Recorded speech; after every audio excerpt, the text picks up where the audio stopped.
RFM, presse du jour. La presse de ce lundi 1er mars 2021, passée en revue par Pape Besdiba.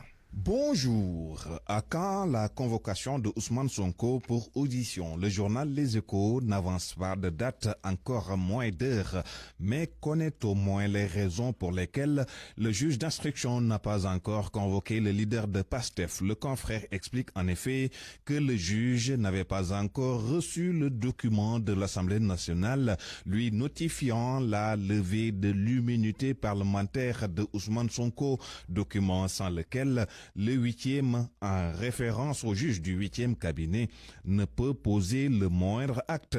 Ce dernier rappel d'ailleurs Tribune a été récusé par Ousmane Sonko qui, d'après le journal, va vers une semaine décisive. En attendant, la série d'arrestations de ses proches se poursuit. Libération note que rien qu'à Dakar, au moins 47 soutiens du leader de PASTEF ont été placés en garde à vue entre vendredi et samedi. Le journal signale également que le syndicaliste Dambouch et l'activiste Abdou Karim Gueye ont été interpellés par la police.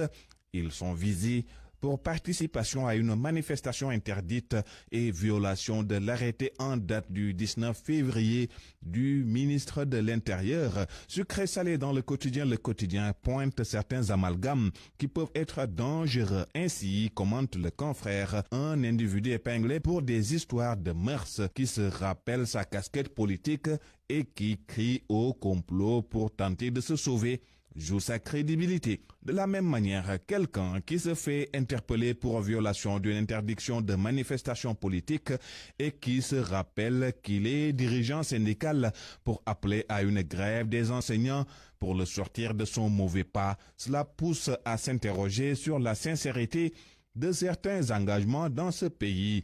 Le quotidien qui nous informe par ailleurs qu'un policier et un gendarme ont été mis aux arrêts la semaine dernière. Leur tort, le journal note qu'ils ont fourni des renseignements à Ousmane Sonko, mais d'après mon confrère, ils ne sont pas les seuls à être dans le collimateur de l'État, puisque 2 autres policiers ont été également entendus pour les mêmes raisons avant d'être relâchés. Cette affaire Ousmane Sonko Adji Sarr a fait monter une tension dans le pays, d'où l'implication de religieux qui, d'après l'AS, ont pris leur bâton de pèlerin pour apaiser cette tension. Les religieux au salon d'accueil renchérit l'observateur en une.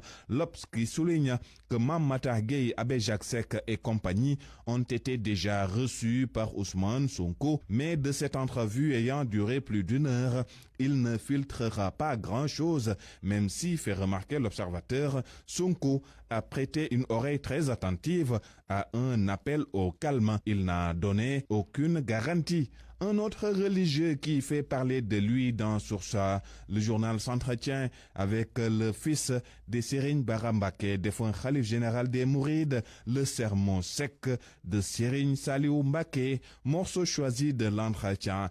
J'invite tous les Sénégalais à ne pas répondre à cette invitation parce que ni Dieu ni son prophète ne nous ont appelés sur cette voie. Pour le marabout, Ousmane Sonko doit répondre à une convocation de la justice. Toute autre chose avec le soleil selon qui notre pays va réceptionner mercredi prochain 324 000 doses du vaccin anti-Covid-19 AstraZeneca. L'Astra de Anne informe qu'il s'agit des vaccins de l'initiative COVAX.